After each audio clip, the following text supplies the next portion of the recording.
Grand Rising, family. Grand Rising. Happy Kemetic New Year. This is the Kemetic New Year. And you know, Kemet is the African word for the country in Northeast Africa, which the Greeks named Egypt. Kemet for the Kemetic people, which were African people. So it is the new year for Kemet. All right, Grand Rising. So what I decided to make for the new year is a key lime pie, a raw key lime pie. Nothing in this pie is cooked, as you can well see. So what I'm going to tell you is, I'll share the recipe with you. What you'll need is a 8-inch pie dish, citrus juicer, a zester, measuring cups and spoons, a high-speed blender like a Vitamixer or anything else like that.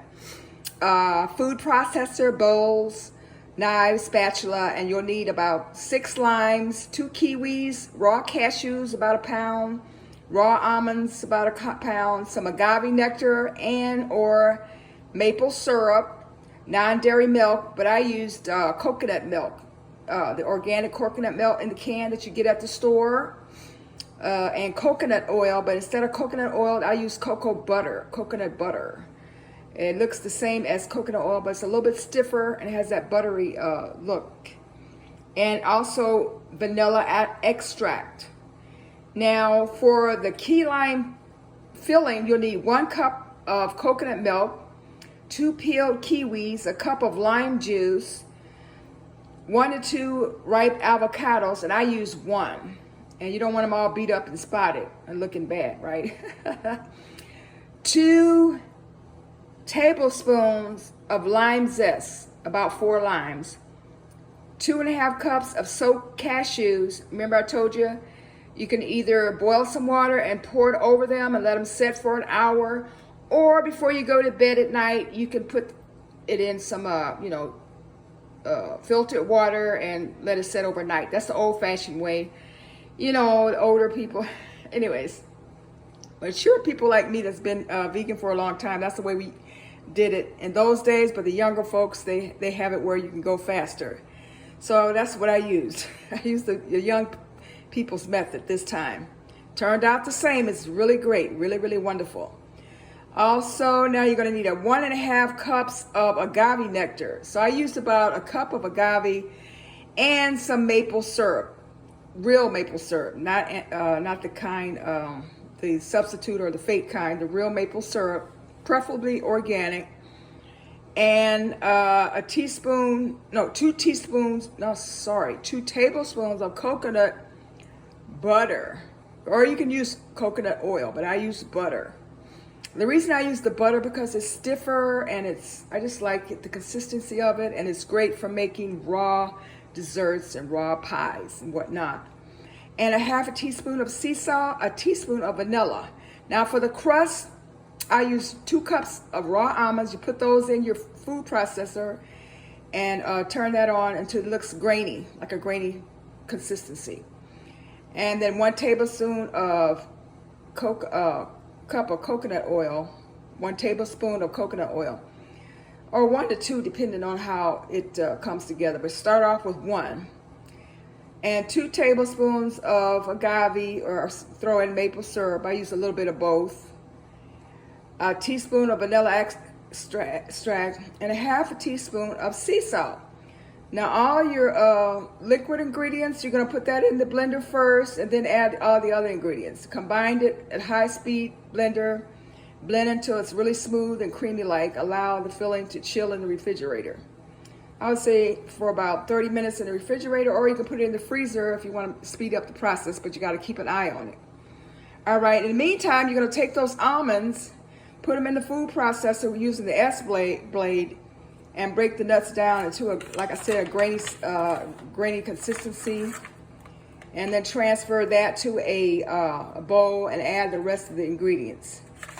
The rest of the ingredients would be the coconut, 1 tablespoon of coconut oil, 2 tablespoons of agave nectar, 1 teaspoon of vanilla, 1/2 teaspoon of sea salt. Put that in with the crust, and then you play around till it's like they come together, be sticky form, And I always use a glass pie pan because you don't want to use like a metal kind or aluminum, because aluminum gives you Alzheimer's. So that's what the research says. So I don't want to use anything aluminum foil, aluminum things you buy at the store when they having cookouts and stuff. You want to stay away from aluminum. So I use glass.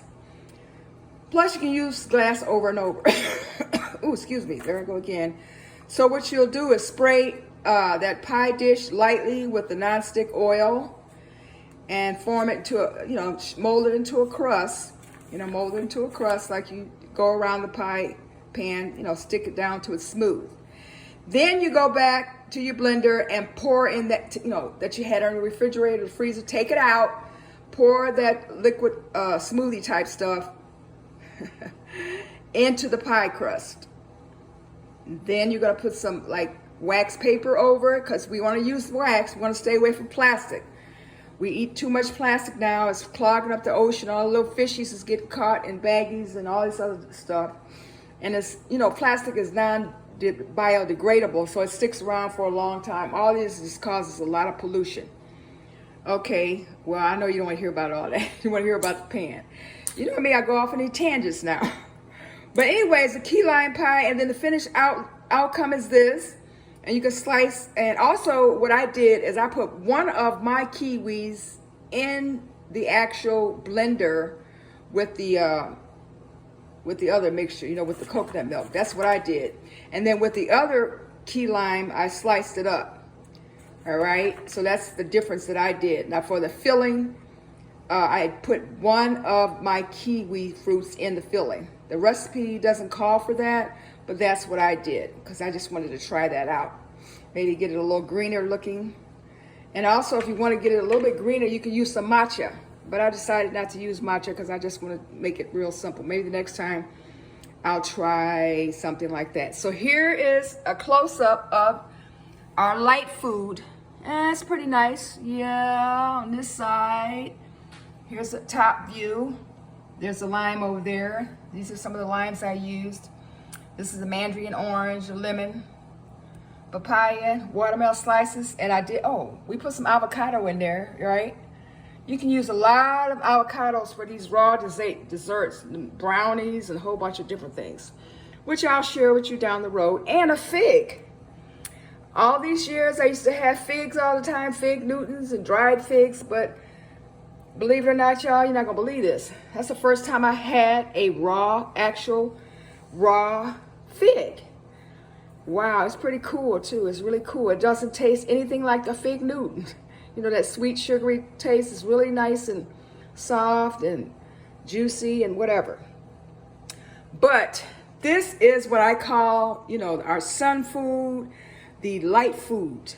The fruitarian diet makes you really light, and it makes your celestial journey that much lighter because you won't have all the bulk of the dead flesh in your intestinal tract or in your body, and so you'll be very light, so you can absorb the celestial juices of the cosmos, almost like the Milky Way, the breast milk of the Great Mother, of the cosmos, of the universe, of the Great Nun, which we all came from, like her great womb or whatever. And so like the galaxy, the Milky Way, is kind of like her breast milk. So right now during the new year, all this celestial energy is coming down upon us. So you want to tap into it.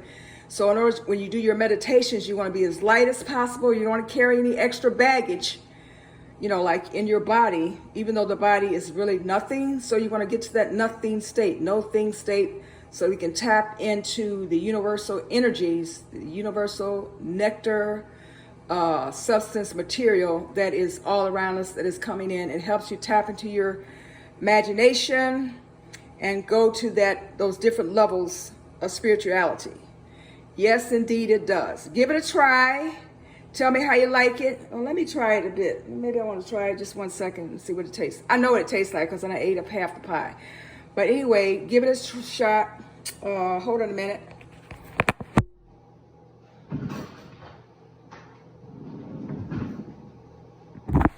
Okay, I'll give you a little, what are we going to do with this? Eat a little bit of it here. Yummy, yummy, yummy. Yum, yum, yum. There it is. That angle, this angle, that angle, that angle. Mmm. Mmm. Oh God, it's so good. Mmm. Mmm. Oh my God. Oh my God. Mmm. Y'all gonna have to try this, y'all. I'm telling you. Whatever you can make cooking, there's a raw recipe for it. If you like ribs, I got raw rib recipe. Pork chops, well, I don't know about that one.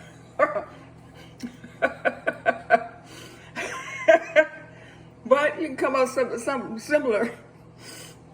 But whatever, when you're going raw or going to be in a fruitarian, you're going to need to change your thinking. It helps you to change your thinking. Because a lot of times we move to different places. You might move to a different part of the country, have new friends, whatever.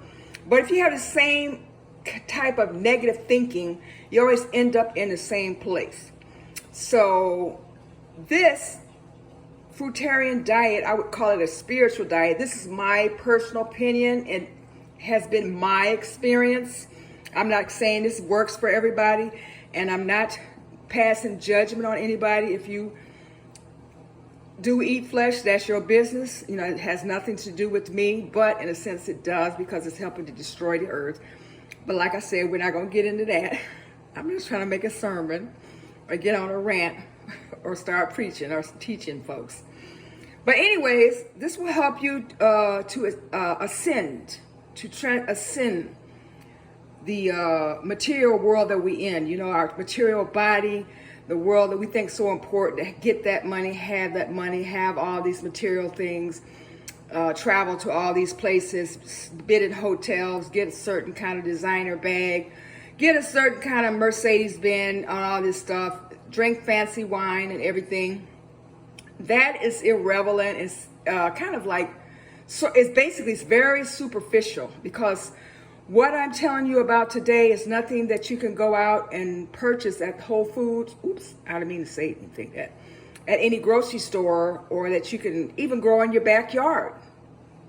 Well, yeah, it'd be nice if you can grow it in your backyard. But you can't order this. This is not deliverable to you. You can't go out and chase it. You can't high value this. You can't make this stuff up. All the stuff that we worry about in the world, the material world, and this lower realm that we in the mundane life, we think it's really important, but only it is a test of our spirit to see how strong we are, and to motivate us to seek the spirit even more.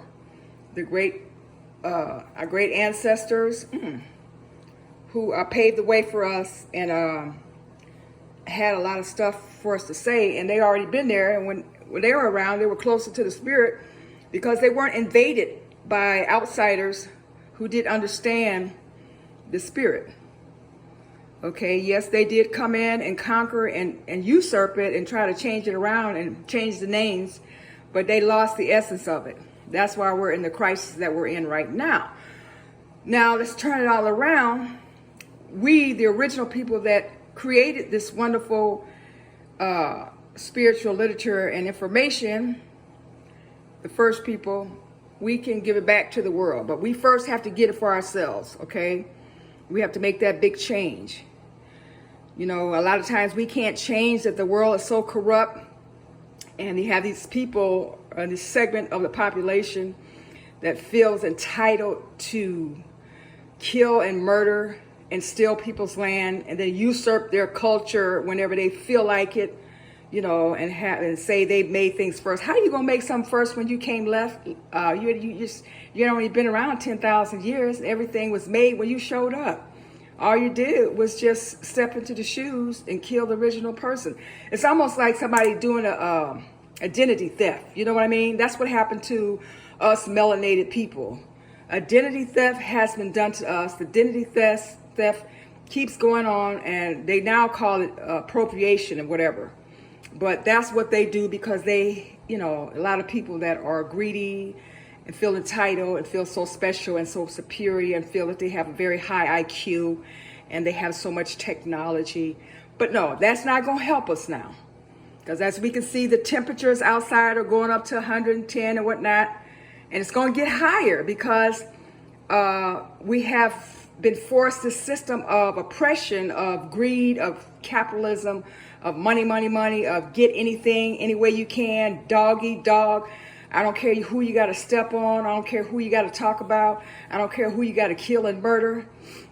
People, land, rape the motherland, rape the resources, rape the animals and kill them up by the billions with this factory farm and stuff.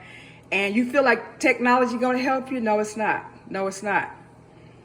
You can turn that around and use sun energy. There's so many alternatives to do this. So let's start with eating the nectar of the Great Mother.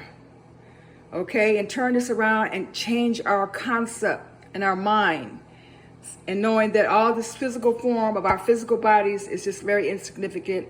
And what we really want is the nectar, the milk, the spirit, the light, with the light food, the sun food, the raw food, the more holistic, your vegan goddess food. Try it, you'll like it, change your life. You can start off small, bit by bit. You can just incorporate it into your diet, whatever you choose to do. But once again, I'm so thankful that you decide to tune in for me today and listen to what I have to say. Just listen to what I have to say. See me, see me, see me, see me. You know, see me. Hello. Hello. I'm here. I have something to say. Don't disregard me. Please don't disregard me, because I really do have something to say. And I'm not acting like I'm an expert and a know-it-all. This is just my little information that I've gathered along the way, and I want to share it with you. If you like to choose to do that, fine. If you don't, fine. I'm not here to argue with you and to put anything down or anything like that. But just try it, little by little. Just give it a shot. Try the recipe and give me a comment, see how you like it. If you got any questions, share, subscribe. Thank you for coming and joining in. And once again, more holistic. Here's some watermelon seeds I told you guys about. The ones that these are the watermelon seeds. I was saving these. Yeah, that's why it's so important to eat stuff with seeds with it, so you can save them. Because pretty soon, you know, they're controlling all those seeds. What they call them, Mastano, the seeds where it's like big corporation seeds and you can't plant seeds. You know, the stuff they're doing to the farmers globally and internationally. Ain't that something? Now they want to control the seeds. Isn't this just like a monster show, Frankenstein? And now here's a peach seed. Hopefully it'll grow. They haven't done nothing to the seeds so they can grow. And here are some lemon seeds right here. All right. This is the most valuable thing. Not a Gucci bag or Chanel bag, or driving in a Mercedes-Benz, or going to a hotel, having the luxury life, which is not saying I'm against that or nothing. You know, it's like, enjoy your life. Don't get me wrong. Those things are insignificant. They're secondary. They're not primary. That's great and wonderful if you do. But remember, what's most important is primary is your connection with the unseen world, with the great mother goddess, with the Netaru, with the tree of life, which you cannot see, which only that is within you. That is the deep resource that you need to be tapping into. And you can go all over not all over the world and go to every hotel. You can go to every hotel in the universe, and different universes and different worlds and dimensions. It's a great trip. Let's take that trip together. Thank you for tuning in. Happy Kemetic New Year. Happy Kemetic New Year. All praises and honor to my ancestors. All praises and honor to my ancestors, those who died in the Middle Passage to get us to the Americas, those who died from the murder that was already here. And when they were conquered and overcome by the barbarians, by the people from which we will call the cradle, the northern cradle, the Arctic cradle, these people. Okay, but like I said, we have been traumatized, we have been brutalized and oppressed. And, you know, no, I'm not saying we're a victim. Don't start, you're trying to be a victim mentality. What I'm saying is, even though all this stuff has been done to us, it is now for us time to heal ourselves. So we can start in a very small way with what we eat, breakfast, lunch, and dinner. You can control that as best you can. And you know, if you're stuck in a food desert, just take that first step, and guess what? The goddess will open up the way for you to get all the proper foods you want. Just say, abundance is my natural state of being. The universal goddess will provide for all of my needs. And say that when you get down low, feeling that you don't have any money and you don't have any resources, say that and just watch what happens. Watch what happens. I bid you well. Thanks for tuning in. Signing out and signing in to the celestial realm. I'll see you later. I'm taking a trip now. Blasting off. More holistic, you're a vegan goddess. Eat some light food, lighten yourself up.